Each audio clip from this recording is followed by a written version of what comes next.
beautiful people, tribe of many colors. Thank you, thank you, thank you for being here. All right, what I want to talk about today.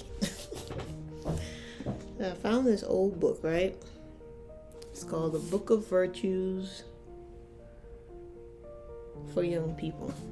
I found this book, hold on, I never did check my volume. I found this book at a old bookstore. Not an old bookstore. It was a thrift store. And I'm the kind of person, if I go to a thrift store, the first thing I'm looking for is gems and books. And the older the book, the better. I love old books. I love old books because they have a wisdom and a consciousness and a state of mind that people were in way back in the day, that I like to see how they think, how they perceive, what their connection with truth was, right? From way back when. I love to feel into how people perceive reality back then. It's like a historical reference for the spirit realm. So in this book, it's got a whole bunch of stuff in there. It's got old stories I've never heard, some fables, all of it with kind of a moral. I love stories that have a moral. What's the point to the story? It's important to connect with the moral of a story because that's the point, right? When somebody sits down to write a story, what was the point? So I love to connect with what the point is. And it wasn't until I was reading this and I came across the Aesop fables that I realized that when I was a kid, I was reading this stuff, right? Somebody had given me a little book. It had these real kind of obscure drawings and paintings in the book and pictures. And it always had a story. And I sit down and I read the story, and in the end, it always told me what the moral of the story was. And I didn't even realize till now that I was reading Aesop's fables at a young age, about 5 or 6. I didn't realize that's what I was reading. But it stuck with me. All this time it stuck with me. Little gems, planted little seeds of wisdom. So if you're looking to impart some wisdom on your kids or on yourself, start delving into some wise stories, mythologies, and fables, because they have a way of bypassing the consciousness and allowing the wisdom to kind of be inserted in without you even knowing it. It's a nice way to incept yourself with wisdom. All right, so in this book, it has a story about the fisherman and his wife. And I read this story and I was like, oh man, I gotta read this. So if you'll hang with me, get comfy, and I'll read this story. It's called The Fisherman and His Wife, retold by Clifton Johnson. Okay. There was once a fisherman who lived with his wife in a poor little hut close by the sea. One day, as the fisherman sat on the rocks at the water's edge, fishing with his rod and line, a fish caught on his hook that was so big and pulled so stoutly that he captured it with the greatest difficulty. He was feeling much pleased that he had secured so big a fish when he was surprised by hearing it say to him, "Pray, let me live. I am not a real fish. I am a magician. Put me in the water and let me go." "You need not make so many words about the matter," said the man. "I wish to have nothing to do with a fish that can talk." Then he removed it from his hook and put it back into the water. "Now swim away as soon as you please," said the man, and the fish darted straight down to the bottom. The fisherman returned to his little hut and told his wife how he had caught a great fish and how it had told him it was a magician, and how when he heard it speak, he had let it go. "Did you not ask it for anything?" said the wife. "No," replied the man. "What should I ask for?" "What should you ask for?" exclaimed the wife. "You talk as if we had everything we want. But see how wretchedly we live in this dark little hut. Do go back and tell the fish we want a comfortable house." The fisherman did not like to undertake such an errand. However, as his wife had bidden him to go, he went. And when he came to the sea, the water looked all yellow and green.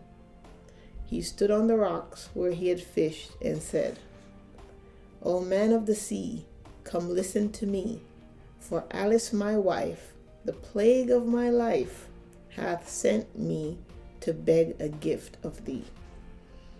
Then the fish came swimming to him and said, "Well, what does she want?" "Ah," said the fisherman, "my wife says that when I had caught you, I ought to have asked you for something before I let you go. She does not like living any longer in our little hut. She wants a comfortable house." "Go then," said the fish. "She is in the house she wants already."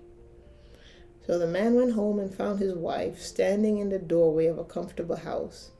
And behind the house was a yard with ducks and chickens picking about in it, and beyond the yard was a garden where grew all sorts of flowers and fruits. "How happily we should live now," said the fisherman. Everything went right for a week or two, and then the wife said, "Husband, there is not enough room in this house, and the yard and garden are a great deal smaller than they ought to be. I would like to have a large stone castle to live in. So go to the fish again and tell him to give us a castle." And so it begins. "Wife," said the fisherman, "I don't like to go to him again, for perhaps he will be angry. We ought to be content with a good house like this." "Nonsense," said the wife. "He will give us a castle very willingly. Go along and try." The fisherman went, but his heart was heavy. And when he came to the sea, the water was dark gray color and looked very gloomy.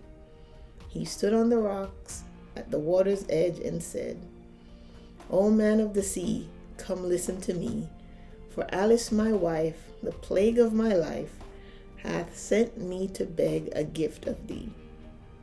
Then the fish came swimming to him and said, "Well, what does she want now?" "Ah," replied the man very sorrowfully, "my wife wants to live in a stone castle." "Go home then," said the fish. "She is at the castle already." So away went the fisherman and found his wife standing before a great castle. "See," said she, "is not this fine?"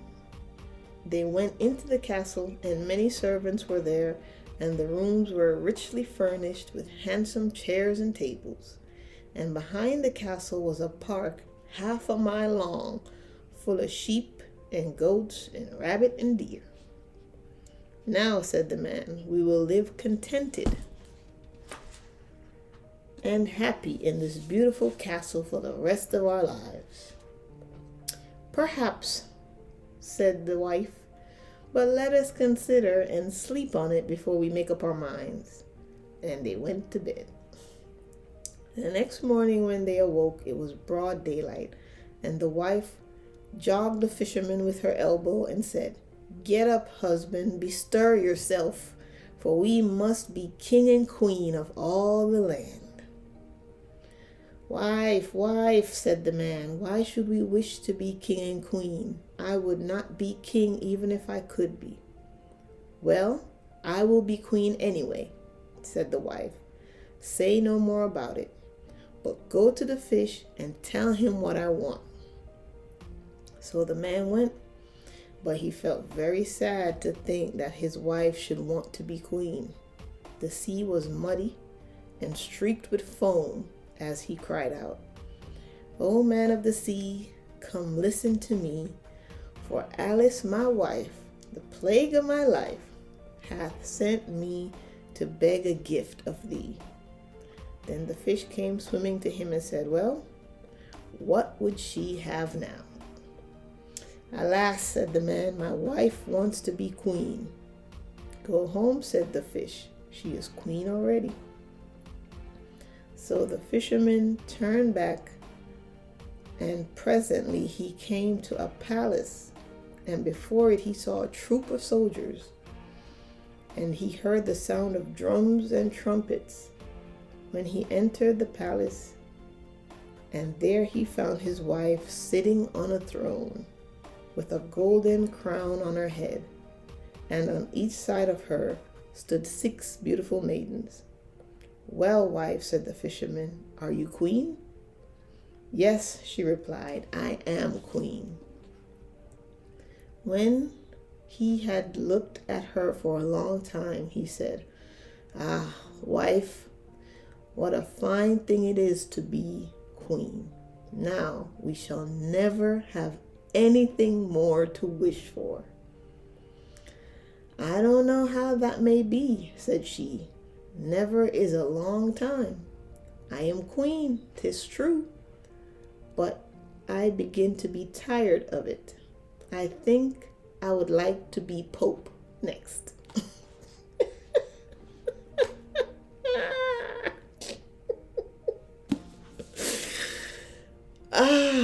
Now she want to be the Pope. Let's keep reading. "Oh, wife, wife," the man exclaimed, "how can you be Pope?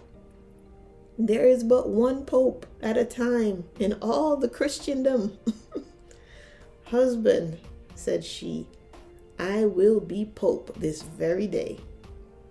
"Ah, wife," responded the fisherman, "the fish cannot make you Pope, and I would not like to ask for such a thing." "What nonsense," she said. "If he can make a queen, he can make a Pope. Go and try." So the fisherman went, and when he came to the shore, the wind was raging, and the waves were dashing on the rocks most fearfully, and the sky was dark with flying clouds. The fisherman was frightened, but nevertheless he obeyed his wife and called out, "O man of the sea, come listen to me, for Alice my wife, the plague of my life, hath sent me to beg a gift of thee." Then the fish came swimming to him and said, "What does she want this time?" "Ah," said the fisherman, "my wife wants to be Pope." "Go home," commanded the fish. "She is Pope already." So the fisherman went home and found his wife sitting on a throne that was 100 feet high, and on either side many candles of all sizes were burning. And she had 3 great crowns on her head, one above the other, and was surrounded by all the pomp and power of the church. "Wife," said the fisherman, as he gazed at all this magnificence, "are you Pope?" "Yes," she replied, "I am Pope." "Well, wife," said he, "it is a grand thing to be Pope, and now you must be content, for you can be nothing greater." We'll see. "We will see about that," she said. Then they went to bed, but the wife could not sleep because all night long she was trying to think what she should be next. At last morning came and the sun rose. "Ha!" she cried, "I was about to sleep, had not the sun disturbed me with its bright light. Cannot I prevent the sun rising?" And she became very angry and said to her husband, "Go to the fish and tell him I want to be Lord of the sun and the moon." "Alas, wife," said he, "can you not be content with Pope?"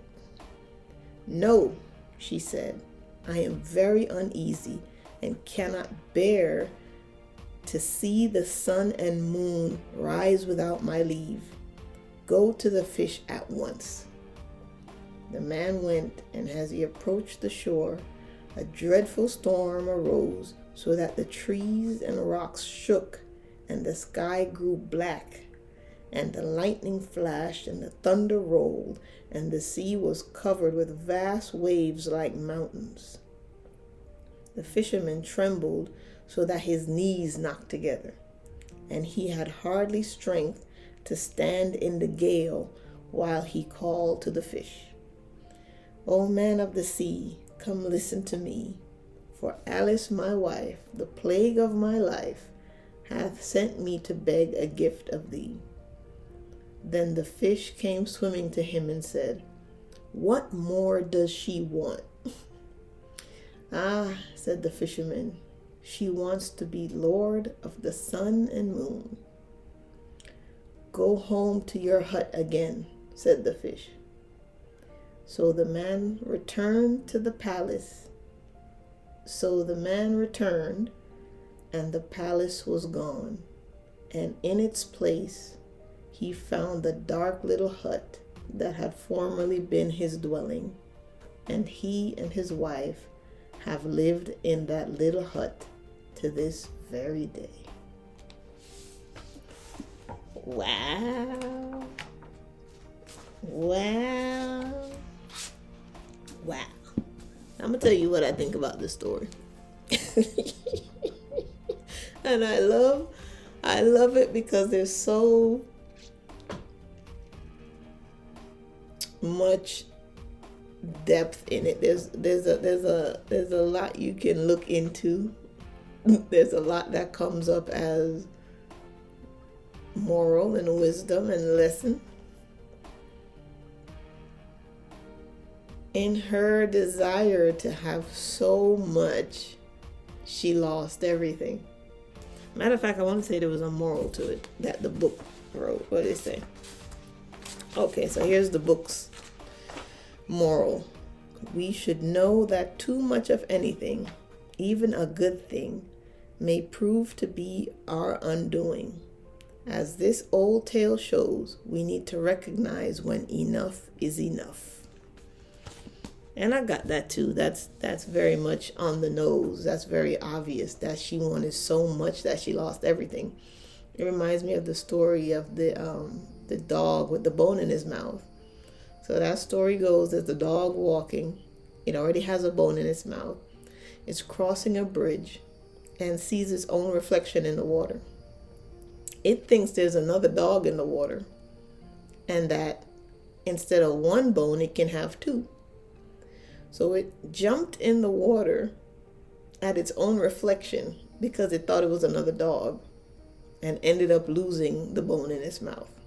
So that tale of the dog with the bone is very similar to this story, which is come to the realization when you have enough and be content with what you have.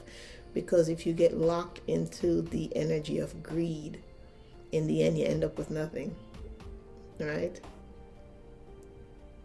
Learn to be grateful. Learn to be appreciative of where you are and what you have, because it's important. If you keep reaching for something that'll never be satisfied, you end up with nothing. But I have a lot of questions about this story and a lot of insight beyond that, because one of the first things I noticed was every time he showed up to ask the fish for something, the area was dark. The water kept getting darker. The weather kept getting worse. Everything was indicating to him to not do it, right? Giving him a clue. He had signs, right, that it was probably a bad idea. But he did it anyway. Another thing I noticed was Even though he referred to Alice as the plague of his life, he never turned her down. As much as he never wanted to do it, and he described his wife as a plague, he loved her enough to not just ask for what she wanted. When she ended up with nothing, he stayed with her in that dark hut.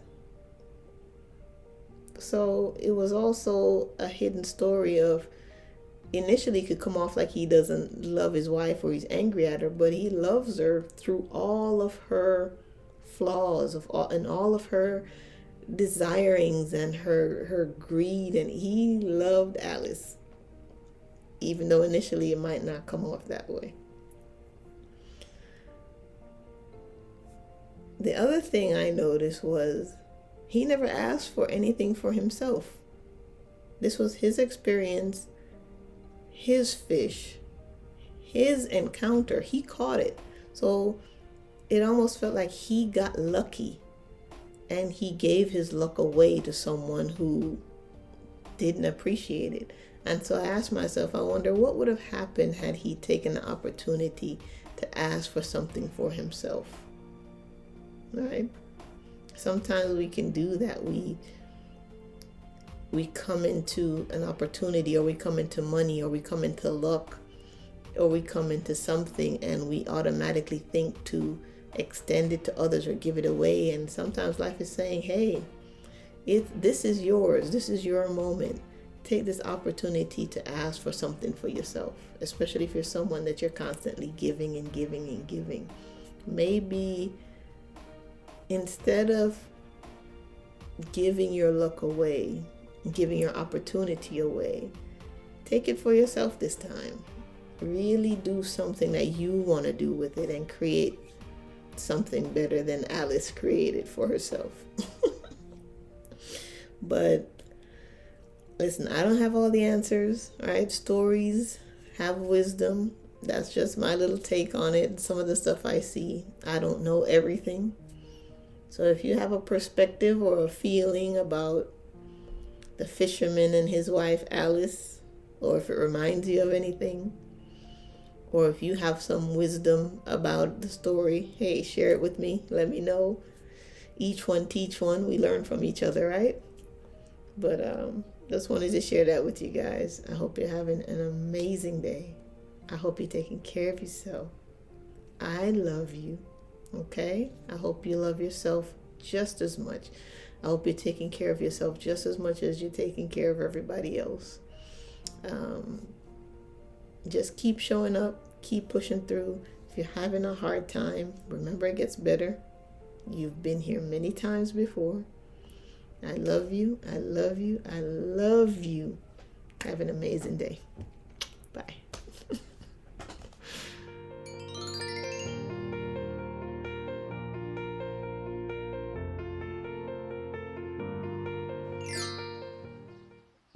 Come on.